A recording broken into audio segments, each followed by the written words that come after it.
நம்முடைய வீரம் நம்மளை காப்பாற்றும். ஆனால் நம்மளுடைய தர்மம் இருக்குது பாருங்க, நம்ம வம்சத்தையே காப்பாற்றும். 4 காசு சேர்த்து வச்சாதான் நம்மளுடைய தலைமுறை நல்லா இருப்பாங்கன்னு நினைக்கிறீங்களா? இல்லை.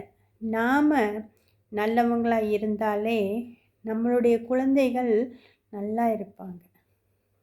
நம்ம தெரிஞ்சு செஞ்ச தவறும் தெரியாமல் செஞ்ச நன்மையும் எப்பயுமே நம்ம கூடவே தான் இருக்கும். ஒன்று நம்ம காக்கும், இன்னொன்று நம்மை அழிக்கும். நம்மளுக்கு நம்மளை நேசிக்கிற 4 பேர் இருந்தால் போதும். அவங்கள பற்றி மட்டும் சிந்திங்க.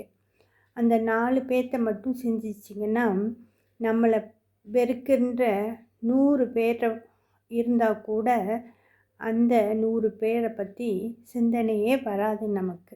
இதெல்லாம் வாழ்க்கையில் சின்ன சின்ன உண்மைகள், ஆனால் நிதர்சனமான உண்மைகள்.